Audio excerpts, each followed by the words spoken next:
নমস্কার বন্ধুরা, আজকে নিয়ে এসেছি 2 in 1 কাঁচা আমের শরবত। এটা যেমন টেস্টি হয় তেমন এই গরমে এটা খুব উপকারীও। এটাকে কত সহজে বানানো হয়েছে চলুন একবার দেখে নেওয়া যাক।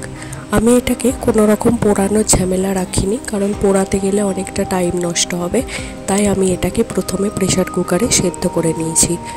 আপনাদের যতগুলো আম দরকার ততগুলো আম সেদ্ধ করে নেবেন।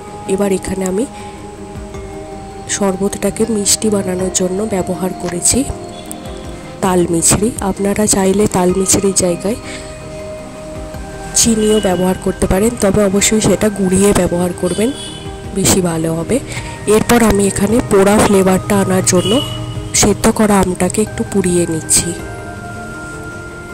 এরপর আমি এখানে গ্লাসটা ডেকোরেশন করার জন্য চাট মশলা আর কাশ্মীরি লঙ্কার গুঁড়ো ছড়িয়ে নিয়ে গ্লাসের মুখে একটু লেবুর রস মাখিয়ে তারপর মশলাটা লাগাবো, যাতে সেটা ঝরে না যায়। বন্ধুরা, যদি আমার ভিডিওটি ভালো লেগে থাকে ছেড়ে যাবার আগে লাইক কমেন্ট শেয়ার করে পাশে থাকবেন। যদি এখনও পর্যন্ত সাবস্ক্রাইব না করে থাকেন প্লিজ সাবস্ক্রাইব করবেন। চলুন বাকিটা দেখে নেওয়া যাক। এরপর একটি মিক্সিং বোলের মধ্যে আমি আমের শাঁস বের করে নেব, দিয়ে এখানে আমি খোলা আর আটিটাকে ফেলে দেব। এরপর আমি এর মধ্যে এক এক করে সমস্ত উপকরণ মিশিয়ে নেব।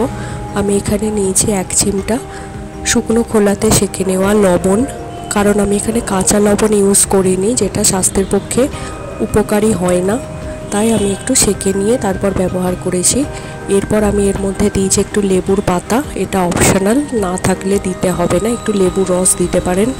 আর দিয়েছি ভাজা জিরের গুঁড়ো, একটু চাট মশলা, আর যে মিষ্টির গুঁড়োটা করেছিলাম সেইটা পরিমাণ মতো মিশিয়ে নিয়েছি।